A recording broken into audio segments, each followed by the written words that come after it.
What's up, everybody? This is Assad. And I'm Jarek120 from How to Disturb Reality.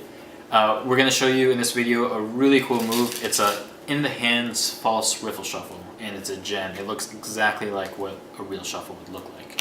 So here's just a quick demo of what that would look like. This deck is in order. This deck too, brand new. And so let's give it a shuffle. Something like this. And then we can also follow up with a cut. And in that process, now the single card changes position. The deck is still exactly as it was a second ago.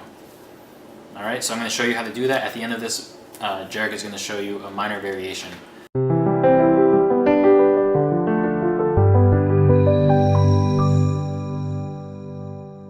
Alright, so let's get into how to do this shuffle.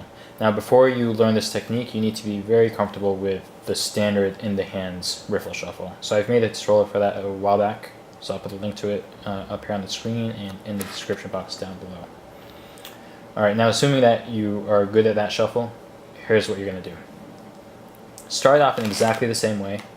You're going to do a standard riffle shuffle, but you want to start off with your right hand cards, maybe 1 or 2 cards, 3, it doesn't really matter so much, but start with the right hand. Do a shuffle, and you want to end with the left hand. Okay, with the left hand card on top. You'll see why that's important in a second. And you're going to push the 2 packets in slightly, maybe about that much. It's like an inch, I guess.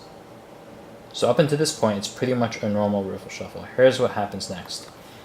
The secret in this move is how you go about doing the bridge. So what's happening is you're applying pressure in a specific way so that when you do the bridge, it doesn't actually mix the cards completely together. I'll show you what I mean. That might sound kind of confusing, but here's what happens when I do the bridge. I'll show you how to do this in a second. But when I do the bridge, you'll see that the 2 packets are actually still separated. Alright, so we're going to be in this position right here. Now here's how you're going to do the bridge so that those packets end up getting separated. It's going to be a little bit tricky. This is the hardest part of the move, but once you understand the pressures, it becomes pretty easy. So you're going to flex the cards as you normally would, but what's happening is you're flexing it in a way so that you're mainly applying pressure here and here. Okay, and one little trick that you can use to help you understand how to apply this pressure is once you flex it, what you want to do is you want to try to connect your first finger, your right first finger, and your left pinky. They don't have to actually touch, but they should be going in each other's direction. Okay, that's how you want to think about the pressure that you're applying. If you do this in the right way, it should just work automatically. Let me give you this angle right here. Look, I'm applying that pressure right now, so when the cards bridge, it just works, really. And you'll see that all those cards are separated. Now, depending on how much pressure you apply, that's gonna change how much the side jog is. So at the beginning, you probably want to side jog the cards a whole bunch. That's gonna make things a little bit easier on you. But as you practice more and more, you'll be able to reduce that side jog and still have the desired effect. Okay, here's another way of thinking about it that works pretty well. You're kind of twisting the packets. So your right hand cards, you're kind of twisting outwards away from you, and the left hand cards, you're kind of twisting inwards towards yourself. Think about it that way, and that will cause the cards to separate. It's something you're just gonna have to play around with, really, but if you try different things, you'll see it work. Once you're here, you're gonna end in this position. Now you'll notice from this angle, you can't see these cards, so you're gonna angle slightly upwards, and you have both of your hands like this, so that side jog packet is completely invisible. From here, what you're going to do is you're going to transfer it into a biddle grip.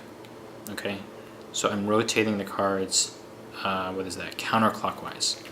So you go from here to here.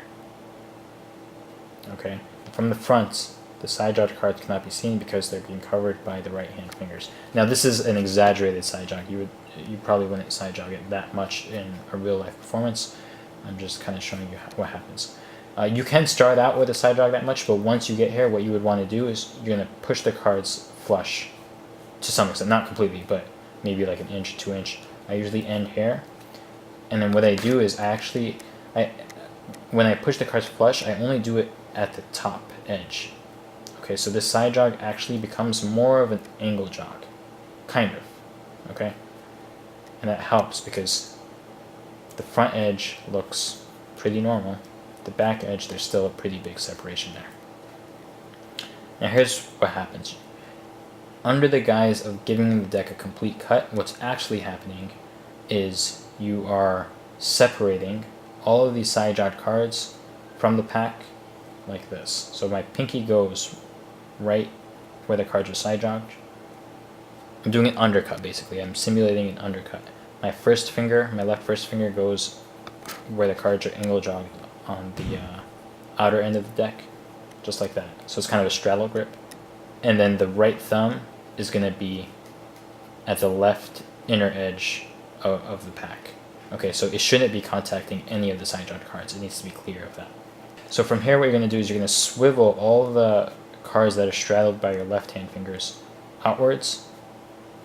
Okay, so they're going to go out just a little bit. That's going to help separate it. And then at that point, you're going to completely clear all of the cards. You want to hold the cards kind of loose at this point because you don't want too much friction between the cards. That's going to make it difficult to separate. So have a very loose grip at this point, and those cards will kind of just ease out of the pack. They come out here, and then you're going to pretend to be doing an undercut. And that's the end of the shuffle. The cards are in complete order. Okay? Now, that last part where you strip out the cards, it's a bit tricky. You want to do that without hesitation, ideally. At the beginning, there is going to be hesitation, but after you practice it, it should happen in a smooth and in a nice way. So you go to the middle grip, you square up the cards a little bit, that's where you do the angle jog, and then separate, dump the cards back on top. Now there are some variations on this last step. The step where you're separating the cards and doing a cut. I prefer to do this undercut method, but Jarek is going to show you an alternate method that you might prefer. So this is the technique that I learned. So just as a side tot with the whole riffle, right ending with the left, bow those cards, have them get out jog, and you're turning to the side, but instead of grabbing the left packet, you're going to grab the right packet and put the left hand underneath for the bill grip. And your hand will be covering that side. And then from there, all you're doing is swiveling out that entire packet, and it looks pretty smooth. Swivel in that and just drop it right on top, and it's clean. And from the front, it looks fair. Pretty quickly paced move, ends just like that. And I like it. I'm a fan. Alright everyone, hope you like that move. Practice it a lot. It's going to serve you really well. Before you leave, make sure you check out Jarek 120's YouTube channel, How to Disturb Reality. He's got a lot of really good performances, tutorials, inspirational stuff, and check it out. Yeah, it was fun. And subscribe. Thanks for watching, you guys. See ya.